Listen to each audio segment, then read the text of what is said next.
7.11 Implement disaster recovery processes. Here we're going to explore the essential steps and processes needed to ensure that your organization can recover quickly and efficiently after some disaster. And don't forget, at the end of the session we have our AI-powered exam assistant prompt. So if Larry didn't go deep enough, you know what to do. Alright, this has 7 subtasks, including 1. Response. How to detect and assess disasters and initiate recovery efforts. 2. Personnel. Defining roles, responsibilities, and cross-training staff to ensure continuity. 3. Communications. Maintaining clear communication channels during a disaster. 4. Assessment. Conducting damage and resource assessments to prioritize recovery efforts. 5. Restoration. Bringing systems back online and ensuring data integrity and monitoring performance. 6.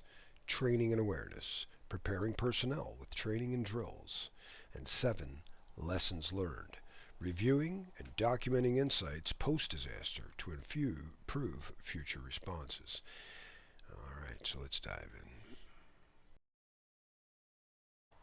7.11.1 Response. This is the first step in the disaster recovery process and focuses on how you detect, analyze, and respond to a disaster as it unfolds. 1. Detection and early warning systems. It's crucial to have robust systems in place that can detect potential disasters, whether it's attacks, system failures, or natural disasters, and trigger early warning. The faster you detect a problem, the quicker you can respond.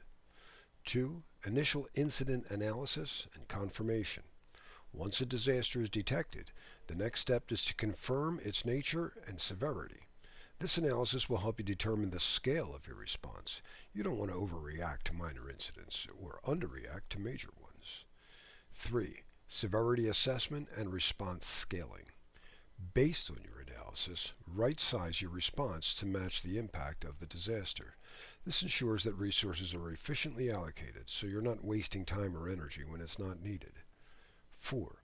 Activation of disaster recovery teams. Once you've assessed the situation, it's time to mobilize your disaster recovery team. Make sure roles are clearly defined and the team is ready to handle the specific challenges posed by the disaster. And 5.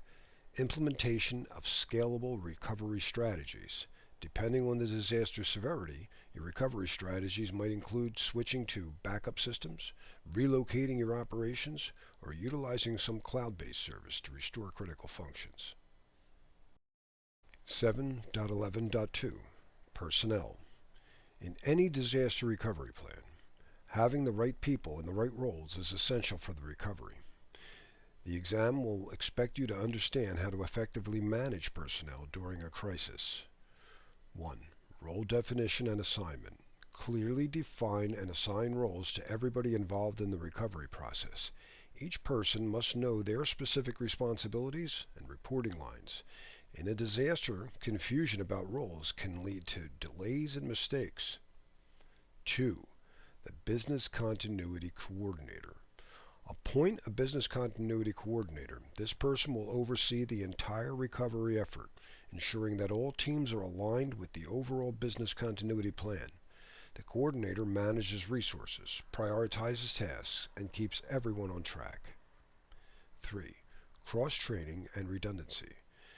Disaster recovery requires flexibility. Cross-train key personnel to cover multiple roles. This creates redundancy, so if somebody is unavailable, another team member can step in without disrupting the recovery process. 4. Regular drills and training. You can't expect personnel to perform well in a crisis if they haven't practiced. Regular disaster recovery drills and training sessions will build confidence and ensure that everyone knows their role under real-world conditions. 5. Communication and support networks. Establish clear communication channels that support networks for your personnel. They need to be able to quickly assess critical information, report issues, and receive guidance through the recovery process. 7.11.3 Communications. Very important aspect of disaster recovery that often determines the success or failure of your response. 1. Multi-channel communication strategy. It's essential to implement a multi-channel communication system that includes email, SMS, phone calls, and instant messaging. This ensures that no matter what communication platform is available, critical updates can reach our stakeholders even if some channels are down. 2. Crisis communication plan. You need a clear, predefined crisis communication plan that outlines roles, protocols, and pre-approved messages, ensuring that during a disaster, the right information is sent quickly and accurately. Everyone needs to know who communicates what and to whom. 3. Emergency notification systems. Use automated emergency notification systems to rapidly inform employees, partners, and customers about the disaster. These systems should provide clear instructions on immediate actions and where to get more information. And 5. Regular updates and transparency. Communication during a disaster isn't a one-time event, so providing regular updates to all stakeholders about recovery status. Transparency is key to maintaining trust and managing expectations, whether you're dealing with internal teams or external customers. Effective communication is essential, especially in high-stress environments during the disaster. 7.11.4 Assessment. This is where you assess the situation immediately after a disaster to determine the damage and prioritize your recovery efforts. 1. Initial damage assessment. The first thing you need to do is assess the damage to the critical infrastructure, systems, and operation. Identifying the key areas affected allow you to focus recovery efforts on the most vital components first. 2. Resource and capability evaluation. Evaluate the available resources and capabilities. You need to know which personnel, backup systems, and facilities are ready to assist in recovery. If certain resources aren't available, you'll need to adjust your recovery strategy accordingly. 3. Business impact analysis. Conducting a BIA during the disaster helps you understand the potential consequences of the disruption. This includes impact on business operations, finance, and customer relations. The BIA guides your decision-making process and prioritizes recovery efforts based on the most critical business functions. And continuous situation monitoring. The situation could change quickly during a disaster, so continuous monitoring is essential. As new risks emerge, or the disaster severity increases or decreases, you need to adjust your recovery plan in real time. 7.11.5 Restoration. This is where we focus on bringing critical systems and services back online after a disaster. 1. Prioritize restoration of critical systems. The first step in restoration is to prioritize which systems to bring back online. Start with the most critical systems, those essential for business operations, and ensure they are restored first to minimize disruption. 2. Data integrity verification. Once systems are restored, it's crucial to verify the integrity of the data. Perform thorough checks to ensure that the restored data is complete, accurate, and free from corruption or loss. Data integrity is the key to resuming normal operations without introducing further issues. 3. Phased restoration approach.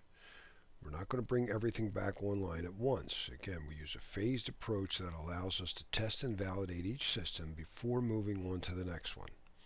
We want to make sure that there's no cascading failures or additional vulnerabilities introduced during the restoration process. 4. Post-restoration monitoring and testing. After systems are restored, continue to monitor performance and conduct additional testing to identify any lingering issues. This step ensures that the restored environment is stable, secure, and ready to support full business operations. 7.11.6 Training and awareness. Having well-trained personnel is critical for effective disaster recovery, and this subtask ensures that everyone knows their roles and responsibilities before a disaster strikes. 1. Regular disaster recovery drills. Conduct regular drills that simulate different disaster scenarios. These drills help personnel understand their role in the recovery process and prepare them to respond quickly and effectively if a real disaster should occur. 2. Ongoing training programs. Keep your training programs up to date. Disaster recovery is constantly evolving with new technologies and evolving threats, which mean ongoing training and keeping your staff ready. 3. Role-specific training. Obviously, not all personnel need to have the same responsibilities during a disaster, so we provide tailored training to the unique situation of each team member. And awareness campaigns. Go beyond just the recovery team. The entire organization should be aware of disaster recovery plans. It's like fire drills, right? Run awareness campaigns that educate staff on key procedures, reporting channels, and their individual responsibilities. Fostering a culture of preparedness ensures that everyone is ready to contribute to recovery efforts when needed. 7.11.7 Lessons learned. This is the final step in the disaster recovery process, where you evaluate what worked, what didn't, and how to improve future responses. The exam will likely test your understanding of how to document and integrate lessons learned into your disaster recovery strategy that include 1. Post-disaster review meetings. After the disaster recovery process is complete, hold post-disaster review meetings with all relevant stakeholders. Discuss what went well, the challenges encountered, and any gaps in the recovery plan. 3. Documenting insights and recommendations. During the review, document the lessons learned and any recommendations for improving your disaster recovery plan. This ensures continuous improvement and helps your organization be better prepared for future incidents. 3. Incorporating feedback into disaster recovery plans. It's not just enough to identify problems. You need to integrate feedback into your disaster recovery plan. Update strategies, protocols, and training programs to address the weaknesses identified and capitalize on the strengths. 4. Sharing lessons across the organization. Don't keep the lessons learned confined to just the disaster recovery team. Share the insights with the broader organization to raise awareness, reinforce best practices, and ensure that all teams are better prepared for future disasters. The exam may ask you to evaluate the effectiveness of disaster recovery process and identify opportunities for improvement. And this is where lessons learned comes into play, helping you refine your strategies and improve your organization's resilience over time. All right, let's summarize and recap some key points here. Response. Quickly detect and assess the disaster. Activate your disaster recovery teams and scale your response based on the severity. Personnel. Define roles. Appoint a business continuity coordinator. Ensure that key personnel are cross-trained and ready to act. Communications. Implement multi-channel communication strategies. Maintain regular updates and ensure that stakeholders stay informed throughout the recovery process. Assessment. Evaluate damage, resources, and the impact of the disasters on business operations using continuous monitoring to adjust your recovery plan as needed. Restoration. Prioritize the restoration of critical systems, ensure data integrity, and phase the restoration to prevent further issues. Training and awareness. Conduct regular drills, ongoing training, and awareness campaigns to ensure that your personnel are well prepared for any disaster. And lessons learned. After the recovery, hold review meetings, document insights, and update your plans to improve future responses. Remember, these elements are all interconnected, and the exam will test your ability to integrate these processes into a cohesive disaster recovery strategy, ensuring that your organization is resilient in the face of disasters. And it's not only about recovery, but also about protecting the common good, right? That's what we do as CISSPs. All right, the next slide, test it all out. I want to summarize this one by telling you, since I've been teaching this since 2001, business continuity and disaster recovery is one of the most overlooked things. I get a lot of people that get blindsided on exams. So I would definitely use the thing here. And another confusing thing is finding international standards. So tie it and say, hey, when you say that this test type is called this, where are you getting these terms, And then you'll get back things like ISO 27031 or 22301 or NIST 834 and stuff like that. So have fun. That's the most important thing. All right, I'll see you in 712.